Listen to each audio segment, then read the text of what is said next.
You know, as we go through this lesson, God is light, I keep coming across instances where there'll be a formula that the physicists use, and I look and say, wait a minute, there's a C in that. How is light involved in that? And I can't explain it, but I want to show you that it seems to be involved in many, many things that we don't think about. Let's go back and review just a little bit of what we covered last time. One of the things we don't understand about light is it's a duality. It's both a particle and a wave at the same time. Now, how do you explain that? Well, scientists don't. They just say that's what experiments show. Some experiments shows that it's a photon. Other experiments show it's an electromagnetic wave. So one of the problems that not only I have, but scientists have, is this wave-particle duality is very hard to understand. So I'm not going to try to explain it. I couldn't. And we have another thing that's very hard to understand. We talked about this last time. The Bible presents a duality that's very hard for us to understand. The Bible presents what as a duality? Remember? That's one, but it also talks about two things. The Trinity is something we can't understand, but there's also two things we can understand. Jesus was fully God and he was fully man. And there's a verse that backs this up. Let's look at 1 Timothy 3:16. Follow along in your version. I'm going to be reading out of the New King James Version in 1 Timothy 3:16.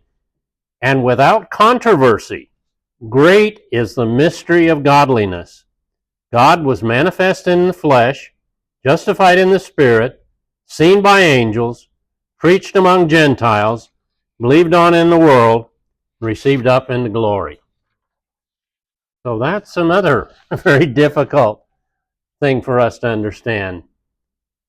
Let's shift gears just a little bit, and I want you to look at something that I'll make a point of this.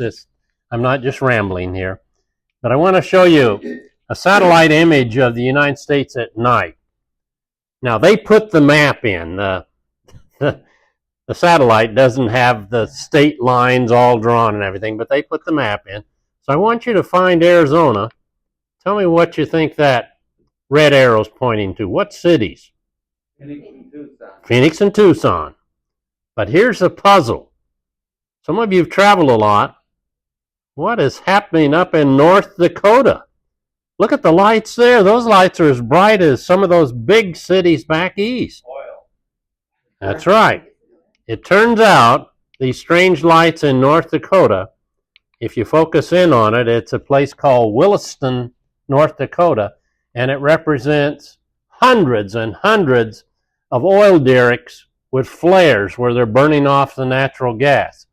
And I didn't realize this, but they said North Dakota now is second to Texas in the amount of oil produced in the United States. Now, the verse I want you to see in the Bible is this.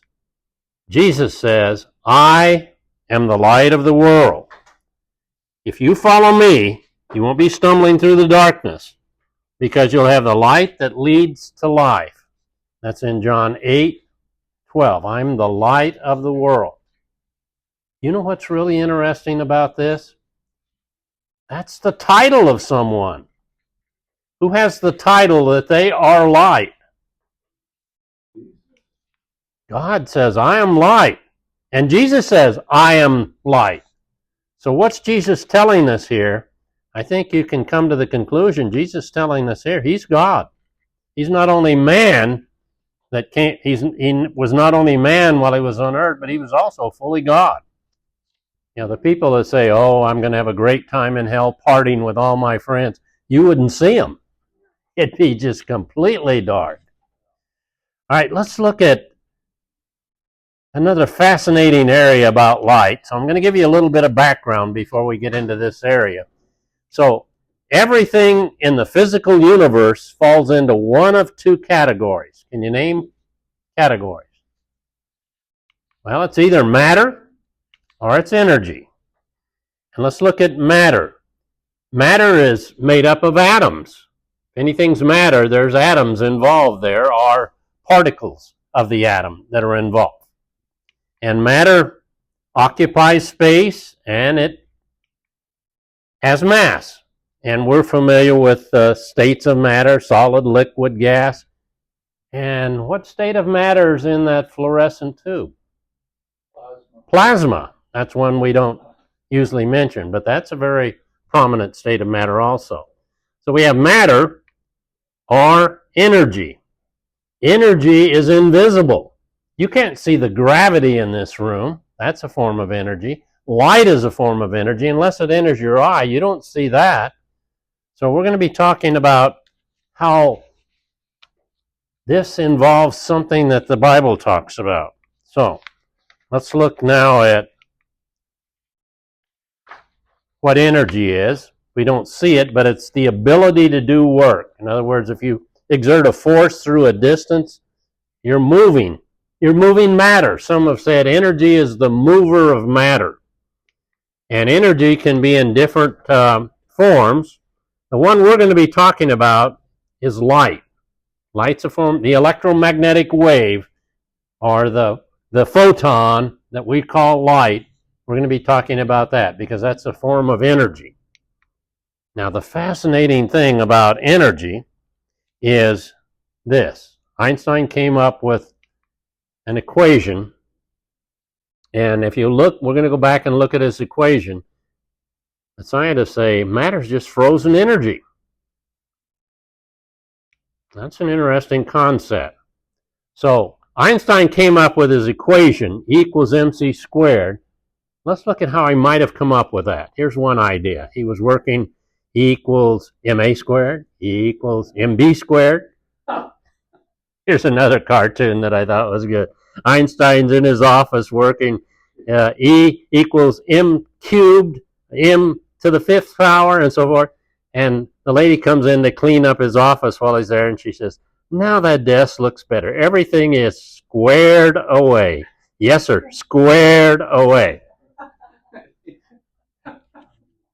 Well, Einstein didn't come up with E equals mc squared that way, but here's something I want you to look at. What does the equal sign mean in this equation, or any equation? Same as? It means whatever's on the left side of that equation is equivalent to whatever's on the right side. You see that?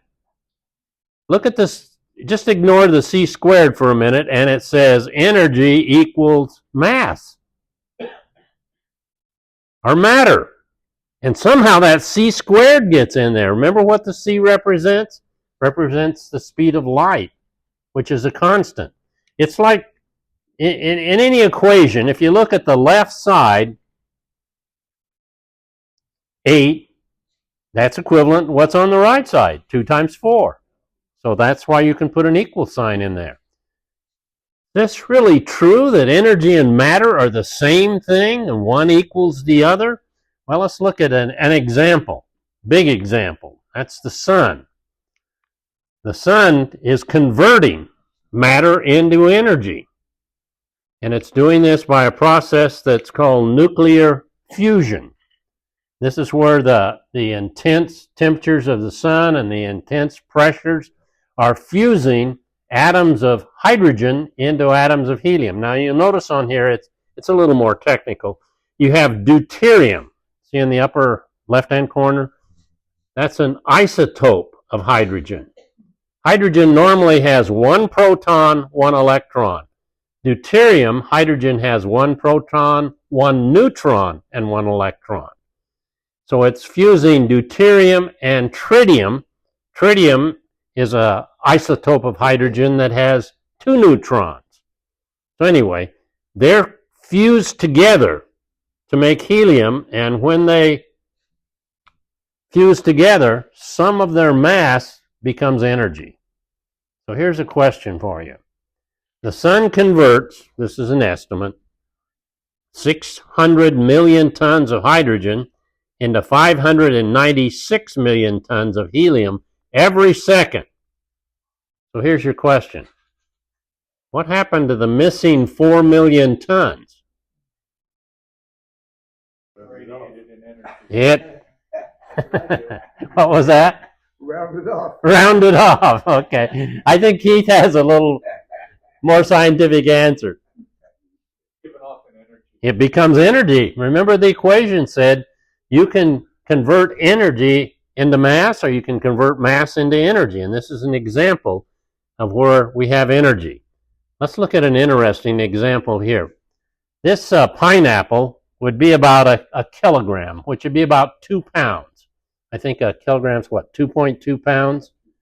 So let's suppose we could convert that into pure energy. So how much energy would be released if we can convert this pineapple? It doesn't have to be a pineapple. It could be a kilogram of water, a kilogram of dirt, a kilogram of a book, anything. According to Einstein's equation, anything that has mass contains energy, can be converted to energy. So let's do that problem. Let's change 1 kilogram into energy. Now, Keith, why would I use metric units here instead of our old English units? You don't have to use 186,000. Yeah, it's a lot easier to work with. So I'm going to work with metric units. That's what I used to tell my students. Forget English. We're going to use the easy way. We're going to do everything metric. So let's change 1 kilogram in it. There's the equation. So we're looking to see how much energy we get. So we have 1 kilogram times the speed of light squared. So instead of doing 186,000 something, I'm just going to use the metric. 3 times 10 to the 8th meters per second squared. So if we do that, here's what we get. 9 times 10 to the 16th kilogram meter squared per second squared, which is called a joule. We get 9 with 16 zeros behind it. Now, you could rightly say, and I could say, well, I don't know how much energy that is. So let's narrow it down. What's 1 joule of energy? So here's equivalent to 1 joule of energy, approximately the energy that's released by an apple falling from the tree. And you'd say, that's a dinkadoo amount.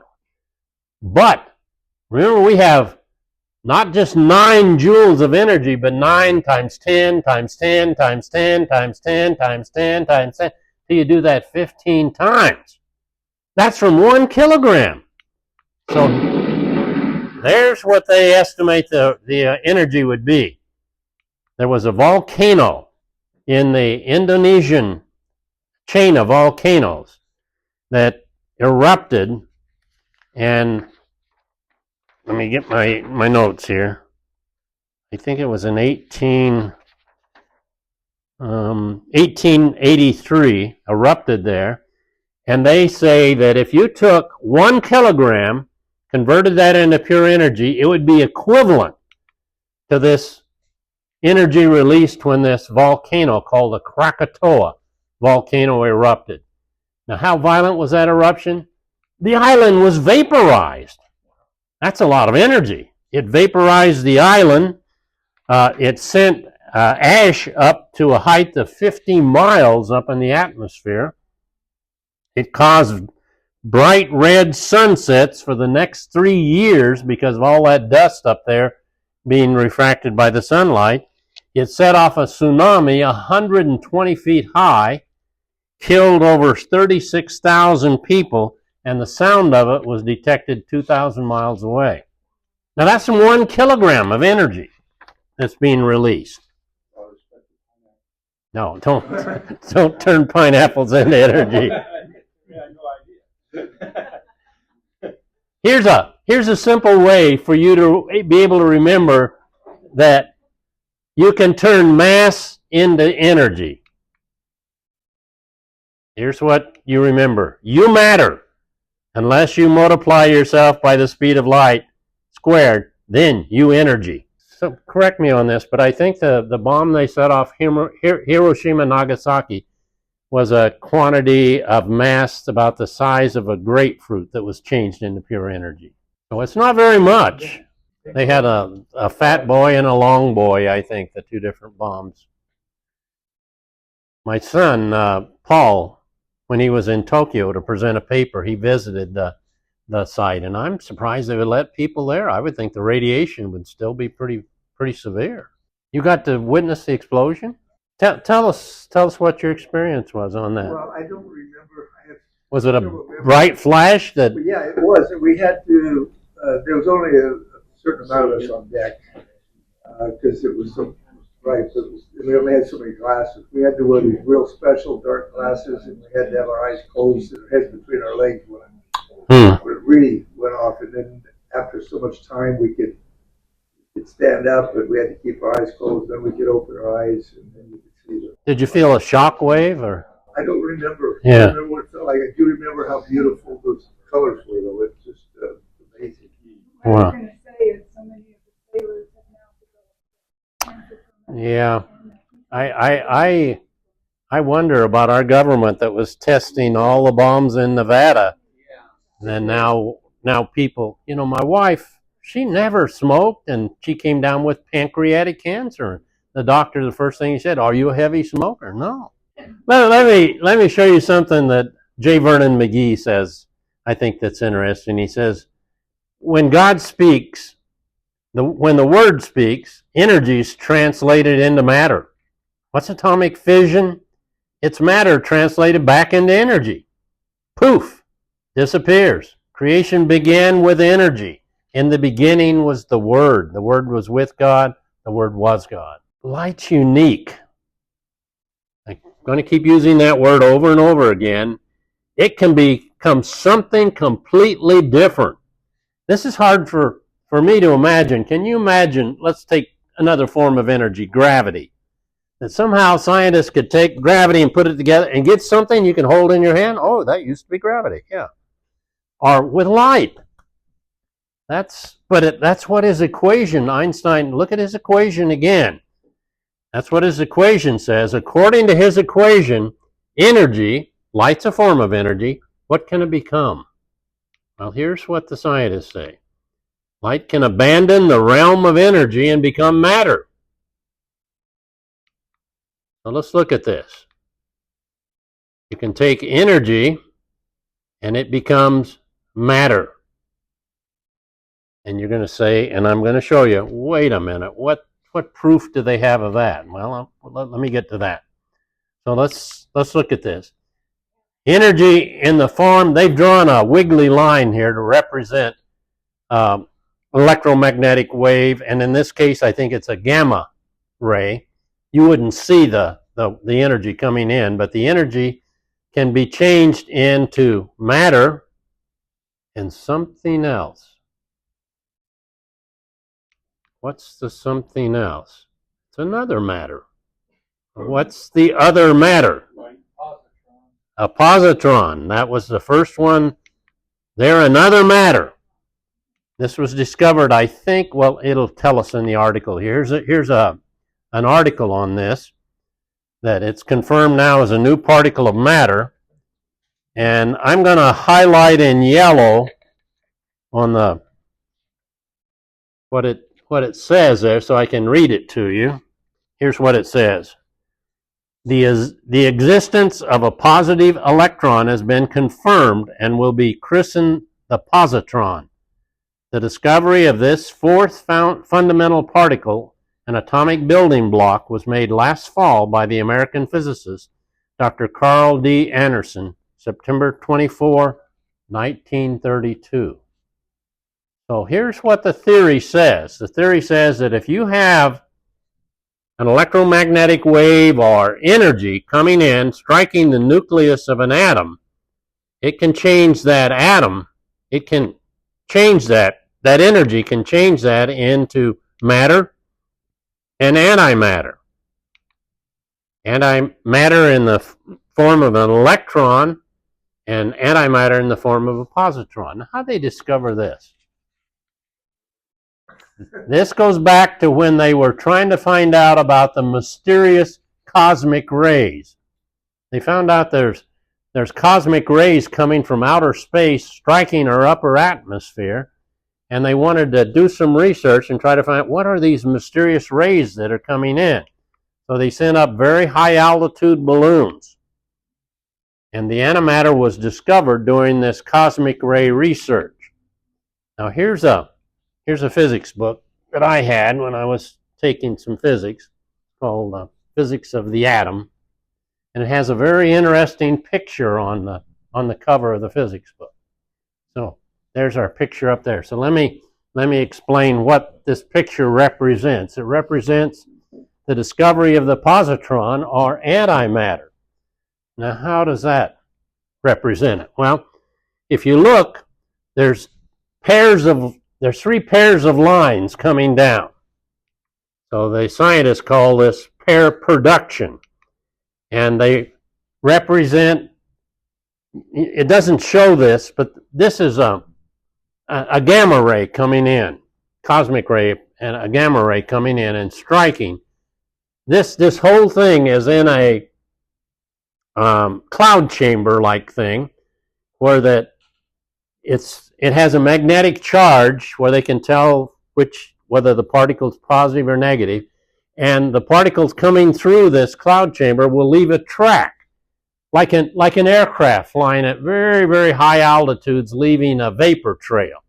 Now, by years of studying these different vapor trails, they know from the curvature and the thickness of the vapor trail here what type of particle it is. So let's look at something here. Here's the 3 pairs coming off. Here's what's happening.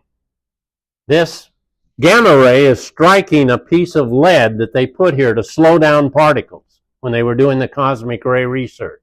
There's some particles that would strike it and it wouldn't go through lead, so they knew, all right, cosmic ray isn't this, or this.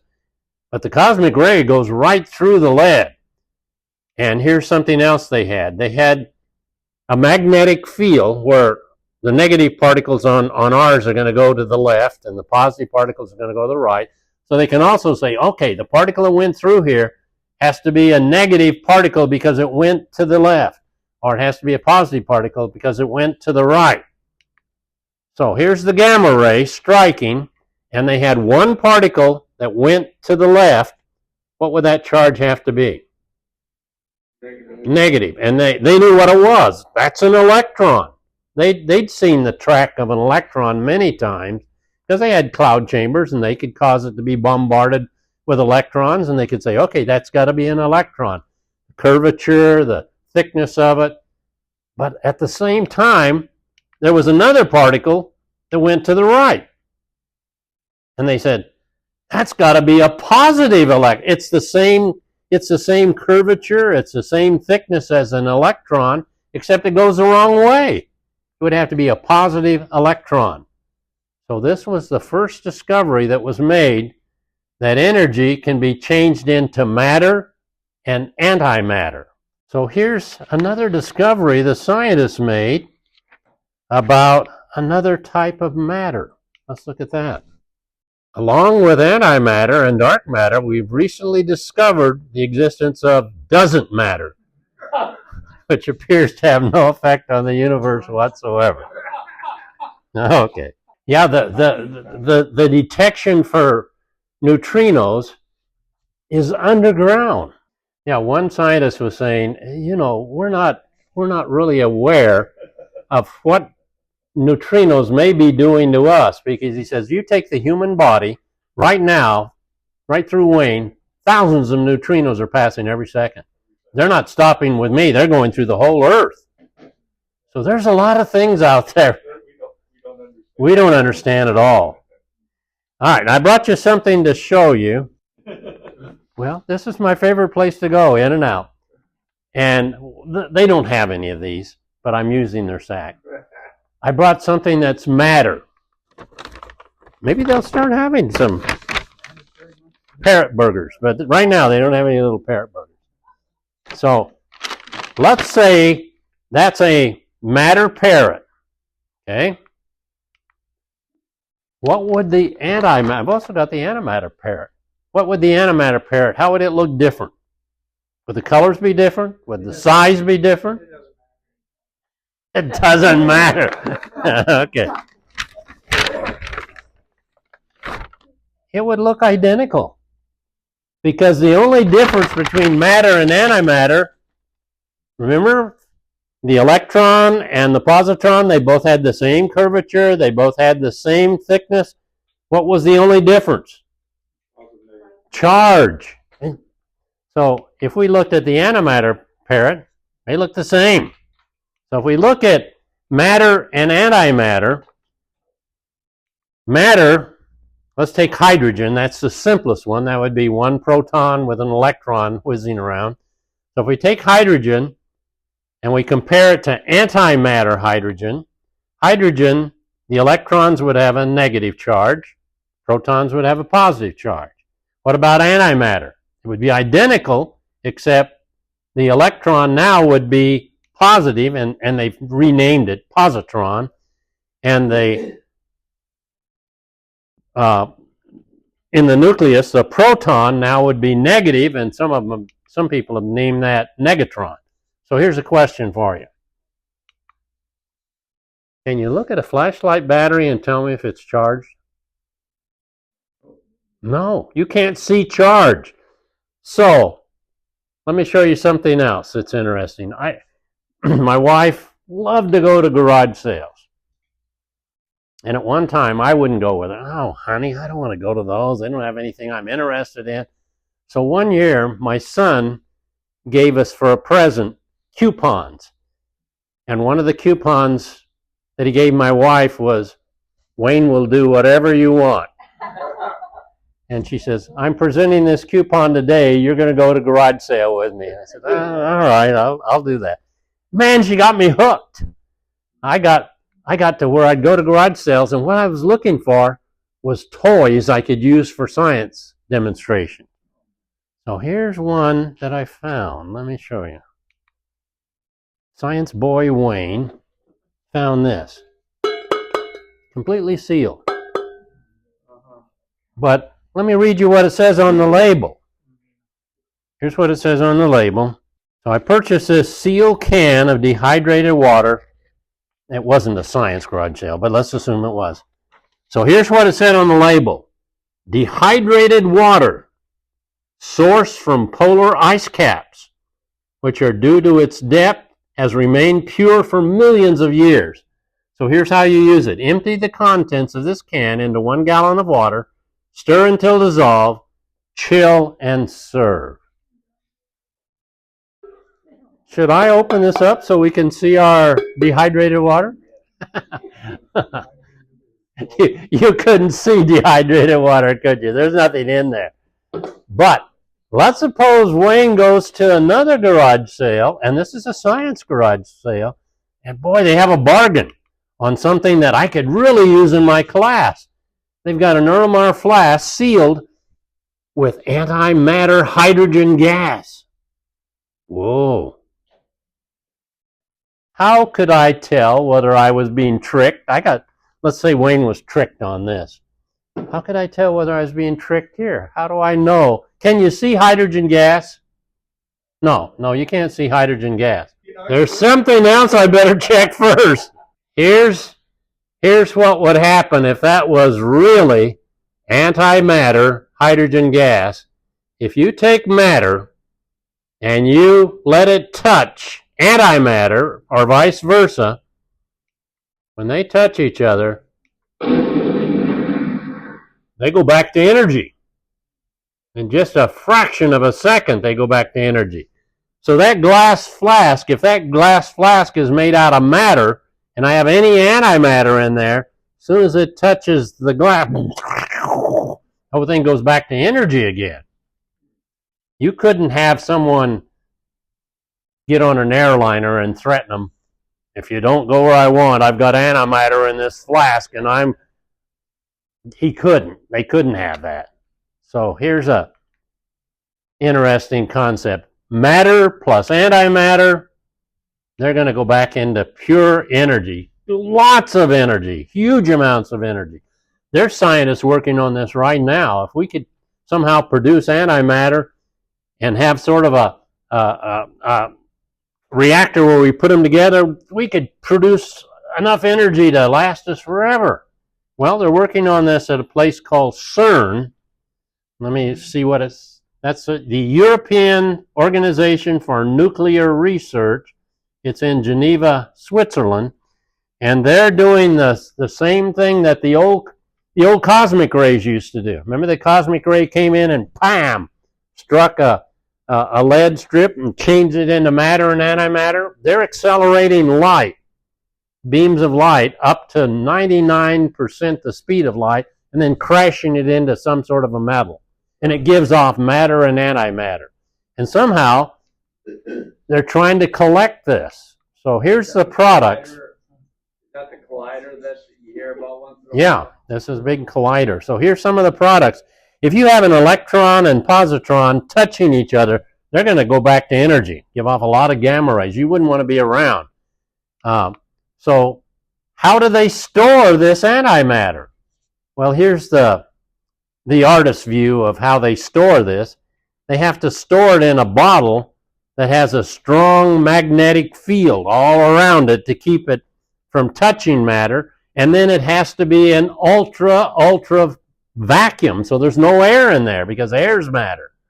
So I don't know if they have this or not, but this is what the artist says they would have to have, because they're producing antimatter, but I'm not sure. Oh, we'll get. So I really can't explain how this c, or the speed of light, is involved in energy changing to matter, matter changing to energy, but we know it happens. There's another fascinating, and we'll have time to get started in this. There's another fascinating thing about light. Light's unique concerning time. Did you know that if I had a clock, very, very precise clock, where, boy, that kept perfect time. It didn't lose time in a million years. And I had another one, identical, perfect clock that kept perfect time. And I put one right here, and the other one I take with me when I'm driving home in my car, that if I got back and compared them, they wouldn't agree. Somehow light affects time. So let's talk about this. Light is unique to time. If you travel near the speed of light, that's going to have an effect on your time. It's something the scientists call time dilation. If you look at the left-hand side, it says delta t prime. That's the time interval measured by someone that's at rest, like the one clock just sitting here. Travel at the speed of light. Equals delta t, and that's the time measured by someone that's moving at some velocity, and then you go down, take the square root of 1 minus v squared is the speed of the moving object. Look what's showing up in that equation again. Somehow that's having an effect. All right, there's two ways. We're not gonna have time to talk about both of them right now, but let me get started on one of them. There's two ways that light seems to affect time. One is a velocity time dilation, and according to this is a, this is a cartoon version, but according to this, velocity time dilation, the faster you move, the slower time moves compared to a clock that's at rest. Now this is assuming you've got very precise clocks where you can make these measurements. So if you were in an aircraft, your clock would be running slower. Not just your clock. The rate at anything happens, the rate that it happens. The rate you're speaking, the rate you're thinking, all of the rate you're aging, all of these things would have an effect according to what science has discovered now. So the closer a spaceship approaches the speed of light, the slower the time in the spaceship's going to pass. Now here's the interesting thing that you can do. You can do called a thought experiment, or it's an imaginary experiment. You could take a couple twins, identical twins, and send one on a spaceship. Let's call her Judy, and her twin sisters, Jean. Jean's going to remain on the Earth. They both have clocks, very, very precise clocks. The clocks are coordinated, so it would be like having metronome. They're in sync, and they're giving you identical times, Except now let's say Judy's going to leave the earth. She's a young girl. Now, whoever drew this, it doesn't make one look young and the other old. But anyway, Judy's a young girl, 12 years old. She's going to leave Earth on this spaceship. They're going to rocket very close to the speed of light, 0.995 c, to a star 10 light years away. So it should take, if they travel at the speed of light, it should take 10 years to get there, 10 years to come back. So we're twins waiting here on Earth.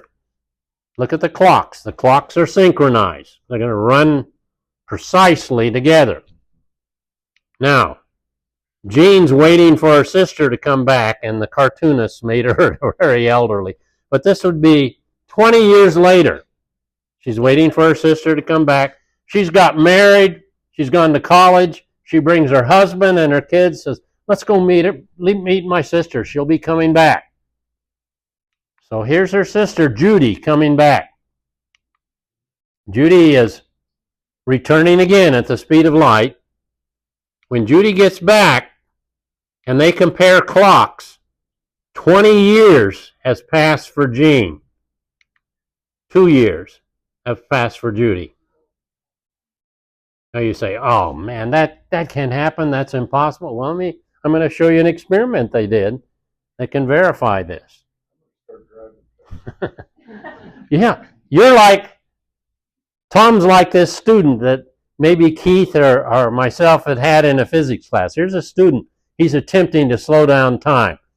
So he takes he's looking at his watch and he says, eek, the test is over in 10 minutes, 5 minutes, 2 minutes. Moving clocks run slower, right? And the teacher says, there's one in every physics class. So the point is, if you look at the equation, the point is the effect is not big until you get up near the speed of light. There is an effect, but it's a very tiny effect. So here's the question. Is the effect of time dilation true only at the speed of light? The answer is no. It's true at all speeds, but it has a big effect. It'll show a big effect when you're at high speed. So here's the experiment. Someone said, well, how in the world they come up with this? Prove this. So they did an experiment where they put 2 clocks, very precise clocks, one on the ground, one in a jet. It was just a commercial jet. And then they compared the clocks, and they weren't running the same. And these were clocks that were so precise, you could watch them for months, and they'd keep exact time if you had them right together. But when you separated and put one in an aircraft, they didn't run together.